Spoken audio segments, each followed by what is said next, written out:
Good morning, Salem High. Welcome to another episode of SHS Today. My name is Abby, and joining me at the news desk today is Leonie.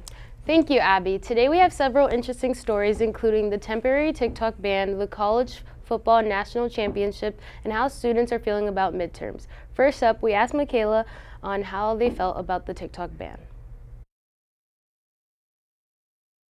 Hi, I'm Michaela Daly reporting for SHS Today. This past weekend, the TikTok ban went into effect but was temporary. We spoke to some students about their thoughts. I'm really upset, especially because they took it away 2 hours before they said. Really sad, I cried. Are you serious? I cried. Yeah. It's kind of like whatever. I think it was pretty dumb. I'm not gonna lie. It was gone for a day. Unfortunately, I moved to Red Note for like 2 hours. I'm not proud of it, but I went to Instagram Reels for like 5 minutes. It was so bad.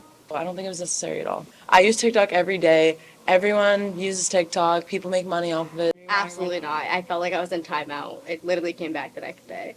No, not at all. Because why do we need TikTok gone? Doesn't make sense. No, not at all. If it was just gonna come back. Friends always just sit in bed quietly watching it, and we couldn't do that for like a couple hours, so it was pretty rough. Yes. I kept trying to click on it and it would kick me out and I cried more. Yeah, it's very educational. I learned probably more on there than I do in school. Since like Musically, Yeah. actually. Since Musically. Since like 2020. Did you have Musically? Yes. Since Musically was a thing. This is Michaela Daly reporting for SHS Today. Back to you in the studio. This past weekend, the college football season came to an end. Many students had different opinions and thoughts about playoffs and the championship. This is Vince Rago reporting for SHS Today, and today we're going to be asking around on everyone's thoughts on Monday's national championship game. So what were your thoughts on the national championship? Thoughts, man. I'm disappointed. Disappointed in my Ducks. I'm disappointed. They had a team. They could have gone all the way, but you're going to let Ohio State take that from you, man? Overall, I'm just disappointed. Man, I thought it was a great game. You know, a lot of big-time plays from some big-time players that we'll see in the future. Ohio State won. You know, I thought it was a good game. I was glad to see that Notre Dame battled back, made it a good game, but, you know, I liked it because, you know, I won some money. Bet on Ohio State. Was your prediction right on who would win? No. The Ducks should have won. They should have came through. They should have come in the clutch. But you want Ohio State? Give it to Ohio, man. Man, if I'm gonna be honest, before the season started, I thought it was gonna be Colorado, you know, but that didn't work out. Coach Prime let me down low key. Yeah. You know, I predicted Ohio State to win. I figured it would be kind of a little bit of a blowout, but Notre Dame did keep it close, so. Do you think Will Howard and Cody Simon both deserved offensive and defensive MVP? No. Hell no, man. Jeremiah Smith should have won that. You serious? I do. You know, I think Cody Simon, you know, he probably would have taken deserve it. But Will Howard? Hell no. Quinchon Judikins. Look at the stats. 3 touchdowns. Are you kidding me? 121 yards? He should have been the MVP. This is Vince Rago reporting for SHS Today. Back to you in the studio. As the semester comes to an end, midterms are in full swing. Molly talked to some students about their midterms. I'm Molly Amos reporting for SHS Today, and with the first semester coming to a close, most students have midterms. Let's ask a few students how they're feeling about their tests. I have midterms in math, science, English, and social studies this year. So Thursday I have a music one and then American Lit, so that'll be nice. And then Friday I have my harder day, which is going to be chemistry and math. I only have my midterm in chemistry and health talk. I feel pretty good taking these midterms because I have CTE, so that means that Tuesday and Wednesday I don't have any midterms at all, so therefore I can have extra time to get ready for Thursday and Friday. I actually feel pretty good. I feel very confident in how I'm going to do. I'm really nervous and scared about it because I heard it's going to be really hard. What I like to do is obviously preparing myself days in advance throughout the week, and then a lot of my classes allow a note card or a half sheet of paper, and I just write down all my formulas or whatever I need to know. I use Quizlet and I use flashcards. I always complete the study guide and I rewrite the whole entire page until I have it in my head. Good luck to all the students taking their midterms this semester. This is Molly Amos reporting for SHS Today. Back to you in the studio. Salem High School is well known for its CTE programs, but there is one in particular that's pretty special to us. Atula took some time to talk to us about the TV and media program in class. So TV and media production is a class that encompasses like broadcast journalism creation, digital cinema filmmaking, just all levels of TV production, whether it's studio production or field production, learning how to shoot properly, edit properly, and sometimes tell a story, whether it's news or a movie or something like that. It's been a pretty good opportunity to learn about making films and making news production. I've liked it. I liked it a lot so far. This class is pretty fun. I look forward to it every day. I really like this class. I think it's very, the thing I like about it is that it's very self-paced and it's very self-oriented, and, I can kind of do the things that, I want to do, and it's not very, scripted and, strict curriculum and stuff like that, and I feel like we're doing stuff that, I feel like everyone in the class is kind of passionate about the same thing, and I think it makes it a really good environment because everyone wants to be there. I really enjoy this class, it's a great environment, the interviews are always fun and the projects are fun too. Yeah, I like it a lot. I think it's a good time to meet new people and, create new videos and just have a good time. It's a good environment. I wouldn't really refer to it as a class. It's just something, honestly, that I think is fun. I mean, it's not really like school to me. It's just something to do on the side that I think is pretty cool. I actually love this class. It's one of my favorites in a long time. I just think it's a good mix of people, like a wide variety of people from different schools, because we have a lot of Windham and Timberlane kids, which I love. So it's kind of it's 50-50. There's half Sending, half Salem. And I think it's just a good representation of different people with different skills. I know there's people that are super creative storytellers. There's really good people with really good computer skills, people with good camera skills. So that really helps, and I have really high hopes for this class. I've met a lot of people from Salem and Windham as a Timberlane student, and also became good friends with my buddy Aiden Sutliff. Have you made any new friends? I've made a ton of new friends. We have people from Salem and Windham that are here, so there's different people that you can talk to. Yeah, definitely. I think I wasn't really close with Keegan or Molly or any of them, and I feel like I'm really close with them now, and it's different. Yeah, you meet new people you never think you'd meet before, and it's great to meet new people, and it's great, man. It's just great. Yeah, it's great, man. It's great. Shit's great. Yeah, definitely. The Sending students I've definitely made friends with, and also some Salem students that I never thought I'd be friends with. Yeah, of course. I mean, a few guys from Salem that I became friends with, a few guys from Timbo, pretty cool. Is there anything you plan on changing about this class? I'm always trying to look ahead and see what trends are. Last year for TV2, I introduced a social media reel creation project because I think that's a really big thing. And we're seeing a lot of corporations rely on social media content creation. So I'm trying to integrate a little bit more of that into the curriculum. I took this class because I felt like it would be a really good career option for me. I'm interested in the field. Shout out my boy, Aiden Joseph, Solomon Sutliff. I took this class because I learned about in 8th grade that you could do this, and I want a career in this. And I film for football and wrestling, so it's right up my alley. I took this class because I really want to do sports media after college or in college, and I think that I can get a good start from this and get good opportunities from this and learn. I took this class because this is something I want to look into for college and a career and stuff like that. So it worked out. I took it because I really liked intro with Hazel, and also just I want to look into doing this after high school.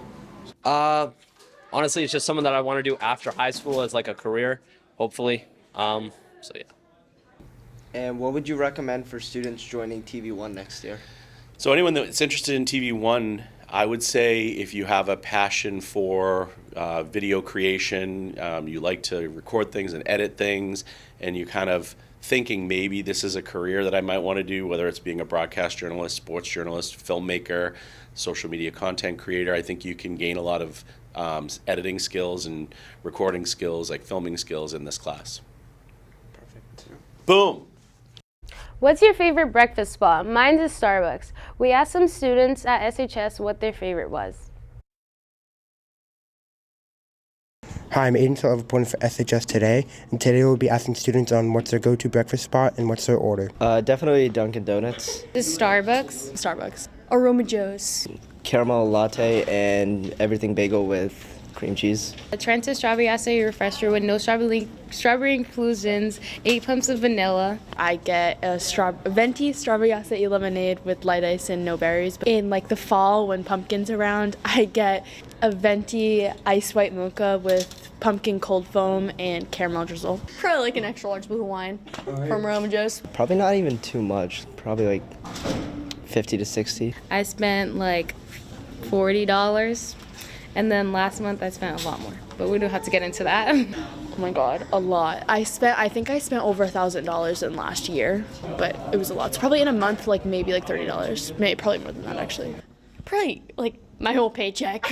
This is Aiden Sullivan reporting for SHS Today. Back to you in the studio. If you're an active SHS Today viewer, you know that we have a student that is a common feature. John and Rocco spotlighted on Christian Perez, or more commonly known as CP3. This is John Conway, reporter from SHS Today, and today we talked to a well-known face around Salem High and in all the interviews, Christian Perez, to hear more about himself. An occupation. Name, Chris Perez, CP3 or CPAK if you want to go with that. Or you can just keep it classic CP if you want, whatever you want. What sports do you play? Come on. This is a gimme. Come on, man. Basketball. Duh. I mean, you can tell. You can't tell? 6'3". What's your pregame meal? Pregame meal going into this. I'd like to indulge in a bit of Skittles. And I got to keep it healthy with that chicken, rice, and broccoli. With a bit of sweated tortellinis in the background. What's your favorite artist and song? Rod Wave. Easy. Love Rod. A little chubby. He's a little on the bigger side, but we can make it work. Song. Oh, song? 25. What a time to be alive. And it's you and worse. You and worse. What's your opinion on Christian Perez? He's a bum. What's your opinion about Christian Perez? Man, what's not to love about the kid, you know what I mean? I mean, you know, he's caring, you know, basketball. I mean, he's just like a great kid, you know? How'd you meet him? Freshman year, basketball sucks. You know, me and him, we go way back to the Barron days. You know, when I went to Barron after Hake shut down in 2nd grade, you know, he was like the first kid I met. He goes, hey, man, we're going to be best friends. And we dapped each other up in the middle of the playground. How has Christian Perez changed your life or made an impact in your life? You know, when I was at my lowest, you know, no one checked up on me. Christian was the one who called me. We went and played some hoops. And him being so at basketball made me laugh so hard and it cured my depression. Hasn't done anything for me, man. He's a loser.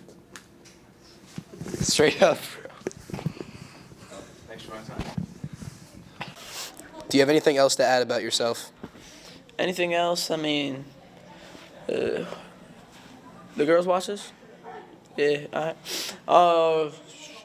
probably like, I'm tall, dark, handsome. What more could they want? Looking for a prom date? Nah. If you like, look for a prom date, but if you don't, I already got like 20 in the bag already. Seems like Christian Perez has had an impact on just about everyone's life here in the school. This is John Conway, reporter from SHS Today. Back to you in the studio. SkillsUSA is a competition in June where students from around the country compete to show off their talents in their specific trades. Ella, Grace, and Renji spoke to us about some of the competitors. Hi, I'm Grace reporting for SHS Today. SkillsUSA registrations are underway. Let's check in on some potential participants. So SkillsUSA is a national organization that really celebrates the trades, CTE. I would describe it as a competition, a nationwide competition for your job. They get to compete in all different technical challenges about things that they've studied before. This could be science, cosmetology, graphic design, woodworking, anything like that. And it's a really awesome way to meet a lot of people that have similar interests as you and get to demonstrate what you've learned. I competed the past 2 years, and I went to Atlanta for nationals both of those years. And Atlanta was awesome. They had different events where you could go and like meet all these different people. They had like pins you could trade and stuff and walk around. Yeah, we do really well at the state level. Every year for the past few years, we've brought over 20 kids down to Atlanta to compete at nationals, which is a lot. It's probably, if it's not the most, we're usually tied for the most kids at any school in the state of New Hampshire. And down in Atlanta, we've done very, very well. We get a lot of top 10 finishes in some categories, and we get, the broadcast news team was 11th place last year in TV, and a couple of years ago there was a bronze medal in computer programming. I'd say try it out. There's nothing really bad that can happen out of it. There's only ways to move forward and ways to go up. I think it's got a lot of openings and different opportunities for people. Well, the advice I would give you is practice, be ready. Be ready to commit to going to Atlanta and giving it your very, very best. And just having a really positive attitude, and then when you're in Atlanta, talk to as many people as you can and make connections. I would say just try Skills out. It's super fun. You meet a ton of new people, and it's honestly a gateway to a lot of great opportunities. I'm Grace reporting for SHS Today. Back to you in the studio. The Israel-Hamas ceasefire has finally been declared January 15th, but came into effect January 19th. Let's ask Layla and Jana, a Palestinian herself, about what's next for Gaza and how things come to be. Hi, my name is Layla Garcia reporting for SHS Today, and today we'll be interviewing teachers and students about the Israel-Hamas ceasefire. It makes me feel very upset that it took so long for, people to finally agree to do the bare minimum for people. Like, a ceasefire is the stopping of bombing, which is, the bare minimum for people to live in, a safe environment. Why did it take you 15 months to do that? That's actually absurd. What causes you to feel like it's okay to be doing that for 15 months? That's actually absurd to me. It's so sad to me that we as Palestinians have to celebrate a ceasefire, which is the bare minimum for us, and then we don't even get Gaza's destroyed. There's barely any schools. People have lost their educations. Whole bloodlines have been wiped out, and not to mention all the emotional damage. How can you recover from seeing your whole entire family dead in front of you, limbs scattered all over the floor? How does one recover from that and move on? And then there's Trump saying that he's gonna go in and rebuild Gaza. That's not, no. I don't have direct family in Gaza because my direct family lives in occupied Palestine, which is technically Israel, which is Nazareth and stuff like that. But I count all Palestinians as my family. When I see there's family friends there, so when I see some of them passing away, it hurts me. My part of my heart goes with them when they go to their grave, and some of them don't even have graves because they're all under just rubble. So it hasn't affected my direct family, but it affects me because they're all my family. Yeah. Thank you for tuning into SHS Today. If there are any stories that you want featured, you can email christopher.hazel@nhsau57.org. Have a great week, Salem High.